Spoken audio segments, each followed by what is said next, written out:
Hello everyone, this is Tom Fox and I would like to welcome you to episode 166 of the FCPA Compliance and Ethics Report. The FCPA Compliance and Ethics Report is brought to you by Advanced Compliance Solutions.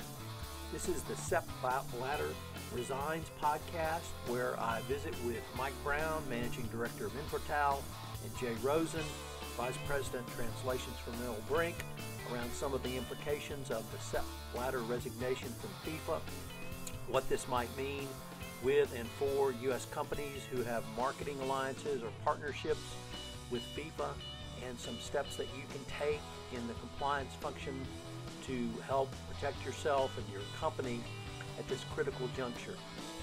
The podcast comes in just over 23 minutes. Please take a few moments to go to iTunes and rate this podcast after you've listened to it. If you have any questions, you can contact me at tfox@tfoxlaw.com. Thank you.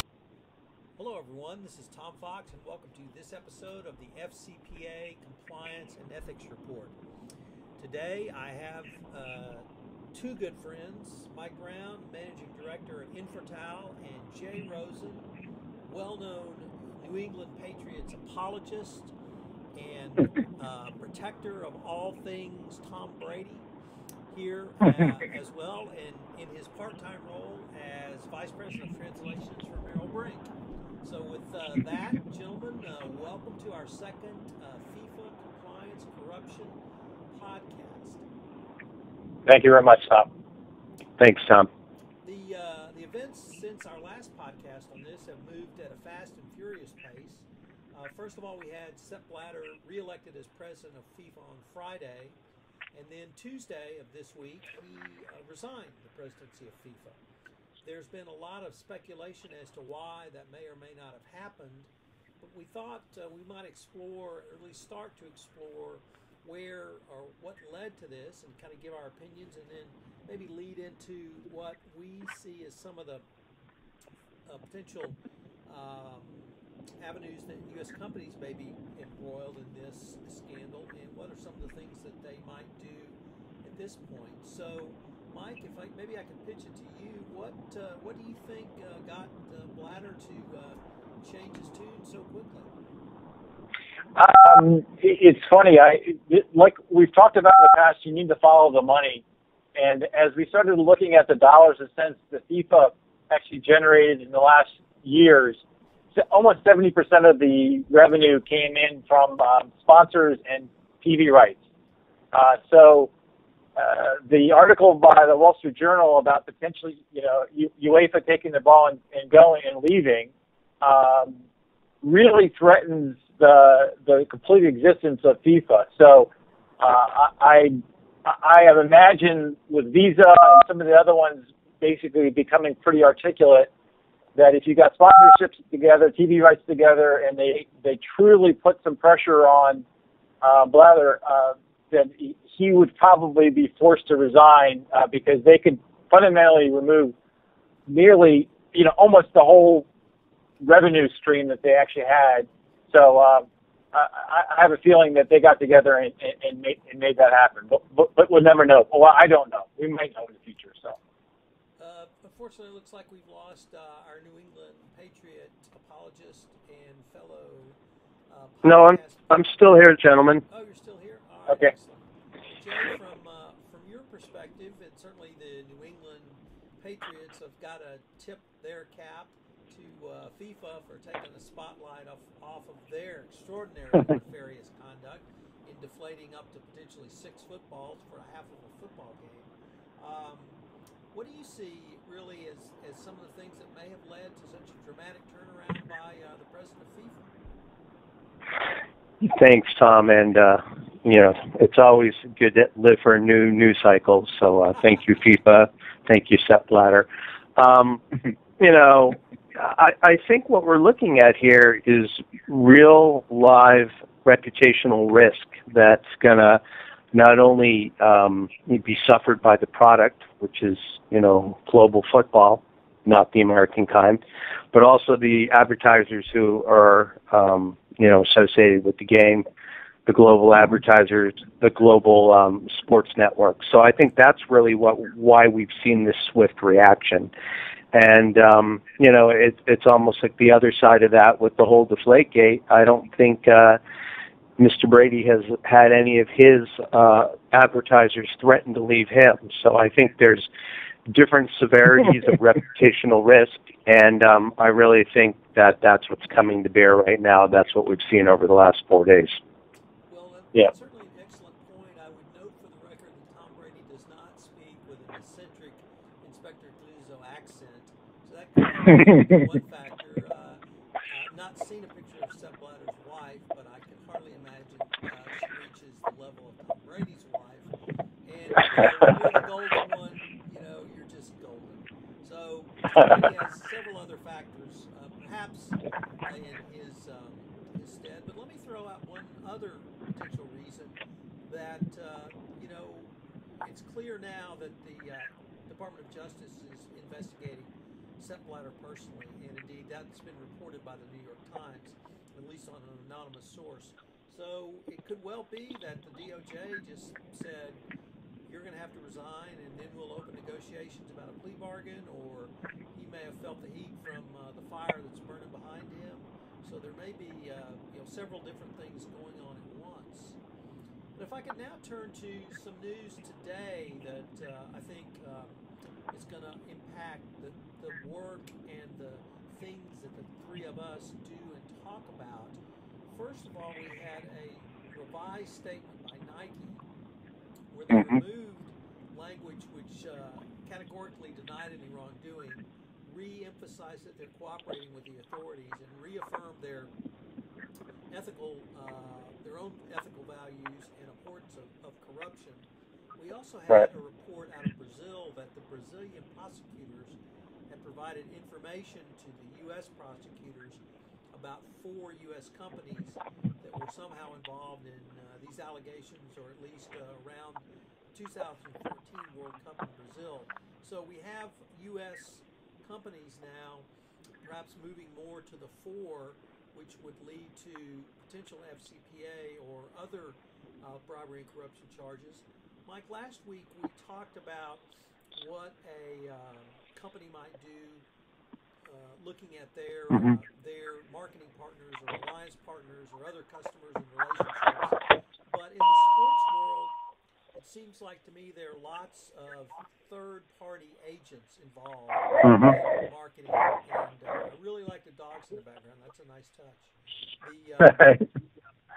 So, Mike, what kind of guidance might you give a sports marketing or a television company or anyone else that has a broader third-party base than just their alliance partners? They have third parties who are bringing deals to them. Right. Yeah. Well, first off, if I was a TV broadcaster, I would, and I did anything at all with FIFA, pretty much anywhere in the world in the last 5 years, I would actually do a deep due diligence on every third party supplier that I interacted with FIFA, bar none. And then secondly is I would probably do an audit if I actually did a third party deep due diligence on them. Then do an audit. So, check what I've done and make sure that I've actually done deep due diligence on them. And if I haven't, I would really think about doing it on them now to look at trying to mitigate potential risks, because it's really clear that half of FIFA's money is coming from TV broadcasting rights, and from Blazers' admittance. From almost 93, he admits it, that they were accepting bribes for TV rights. And so it just seems like a roadmap and to that work. And it doesn't seem like any of the communications have been occurring right now about the TV broadcasters. So I would be really looking at that at this point in time. Jay, let me change the question just a little bit for you, because one of the things you've consistently advocated over the years is that companies have a protocol in place, and of course with your specialty in translations, but it's really broader than simply translations. It's really an entire investigative emergency response protocol. If a company does not have that in place, what really advice could you give to them at this point? Yeah, if they don't have that in place, they're in a bit of a tough situation. But you know, as we've discussed over the years, with regard to either translation or litigation preparedness, I think it's almost as big a discussion and something that you need to prepare for, just like a business continuity plan.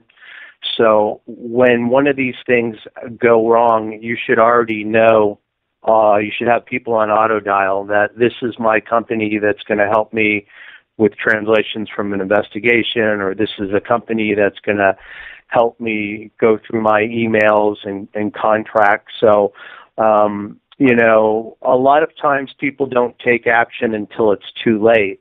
And when that happens, you see the big bills piling up, and you see, you know, people taking a look at quarterly earnings reports and how much is being spent in an investigation context. So, you know, the message is still the same, that if you're doing business globally, I think you should know who the folks are who can help you out when you have an emergency.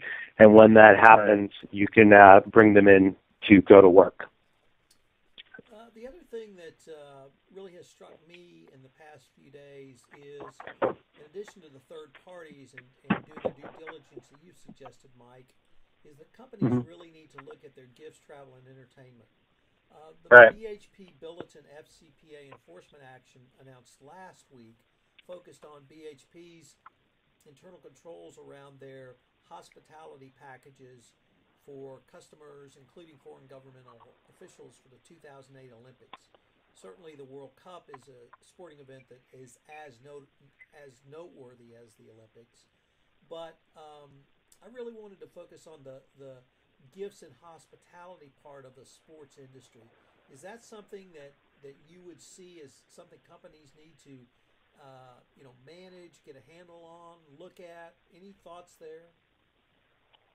Absolutely. I mean, when I was basically talking about the whole audit chain of events for due diligence, you know, you start with the finance, you follow the money, you need to know where the money is spent and why it was spent. So travel and entertainment is a big part of where in the past people have used it to money launder and bribe. So that's a core area of audit. For any company that's done business with FIFA, I would recommend them exploring, and most specifically if they actually had any kind of activity in South America. So, especially in the last World Cup. And frankly, I think it also should speak towards the upcoming World Cup next week for the women. And I don't know if you've been tracking it, but there's the U24, U23, U20 teams that are playing right now. That are, a part of this FIFA fiasco, if you will. So, well, certainly the Women's World Cup in Canada, which starts next week, I think. As an interesting sidelight, I would note that yesterday it was announced that several senior FIFA executives from Switzerland who had been scheduled to attend the Women's World Cup were not going, because they didn't want to leave Switzerland and face arrest in Canada and deportation to the United States. So, or extradition, I should say. So, the question I would have is, can you have a FIFA World Cup, when no one from FIFA shows up? But Jay, you spoke about reputational damage, and unfortunately, most people think of translations only in terms of FCPA, criminal liability, things that really, when it hits the fan, you're on the front page of the New York Times. But I really wanted to drill down a little bit. What you're advocating is a much broader response protocol with reputational risk and reputational damage being as high up there as any other damage a corporation could suffer. Yeah, and that kind of fits into more of, your translations not being just compartmentalized when you're in an investigative perspective. But, a lot of the work where we're able to help companies is, when they translate their codes of conduct and policies and procedures. And these are really, preventative actions on their part, because if they can incentivize their employee base to, act properly, to always do right, and also to be able to, alert senior leadership of any things that are going awry, as long as they don't fear any retaliation. Those are the kind of things that translations can really help. And you work hand in hand with your ethics and compliance people to come up with these policies and procedures. But once you have them, it's not good enough that they're written in English alone, and they need to be widely distributed throughout the global operations, so people understand, what is proper conduct for a company, and how do you preserve your firm's reputation. I guess I would just add that if you're doing business internationally, it's really anywhere you're doing business, you can take a reputational hit. Obviously, there's certain countries that are more prone, or at least more perceived to be prone for corruption than others, but FIFA, headquartered in Switzerland, with a wide variety of operations in many countries that are not perceived to be high on the list of corrupt countries, yet U.S. companies may run afoul of reputational risk in those countries. And Mike, you talked about something we really haven't focused on really at all, because we focus on the FCPA, and that's the money laundering aspect. Right. You consistently talk about following the money, and right. That doesn't get any more important than in the money laundering realm, and Absolutely. That is a charge that can be leveled against both bribe givers and bribe takers. receivers. So it Right. can be a very powerful tool in the hands of prosecutors like the Department of Justice. It's going to be a very powerful tool, and just like you've always talked about in all your reports, document.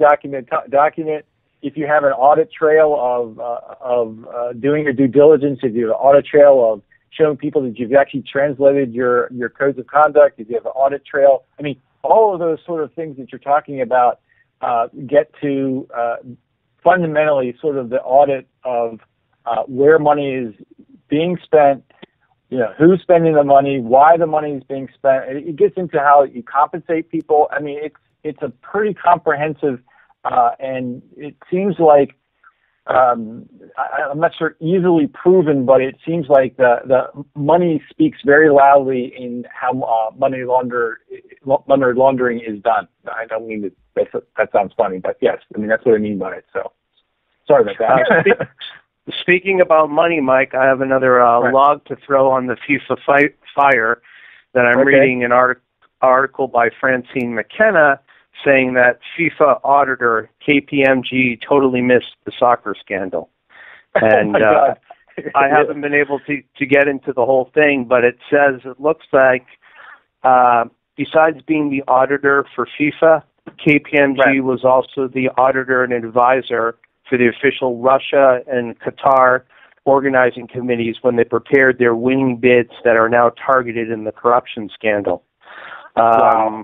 KPMG continues to support Russia's organizing committee, while Qatar switched to E&Y in 2011. So I'm sure this aspect of the case will come to bear pretty soon as well.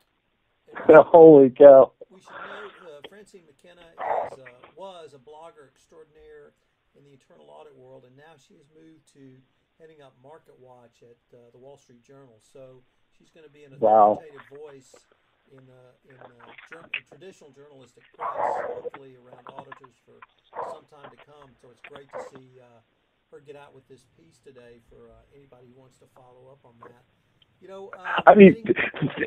Think about this, Tom. Think about this. We have sponsors having issues. We've got TV broadcasters having issues. We've got huge accounting firms having issues. This could be an amazing circumstance in the world of corruption and bribery and FCPA. Wow. Wow. Sorry about that.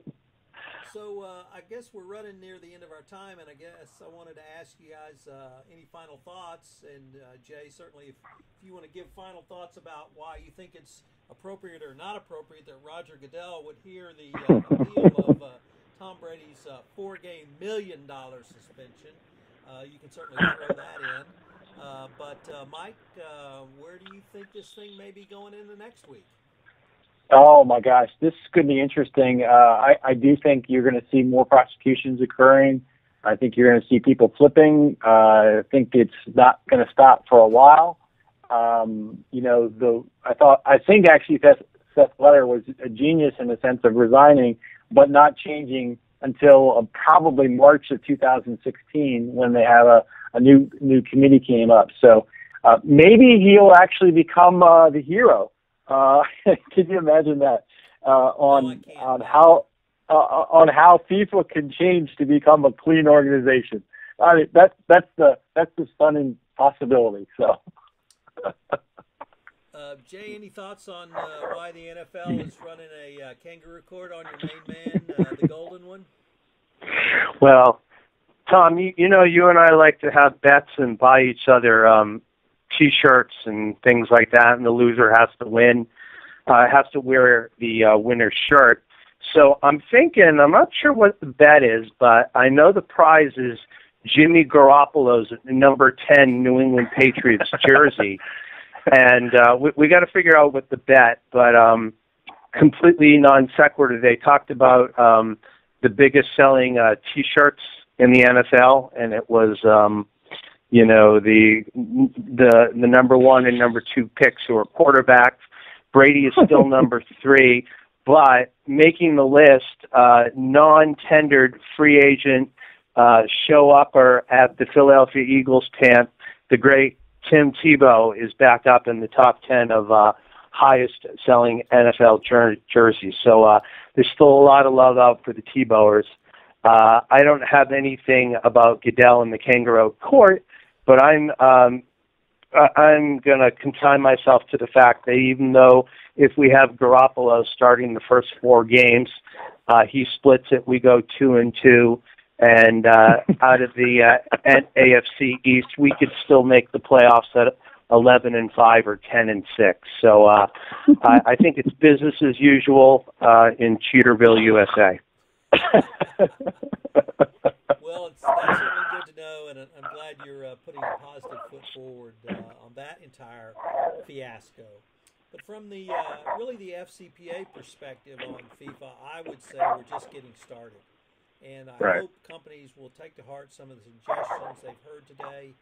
They really need to take a very hard look at a lot of things in a very detailed, comprehensive manner. So if they wanted to contact either one of you or both, Mike, tell them how they do so.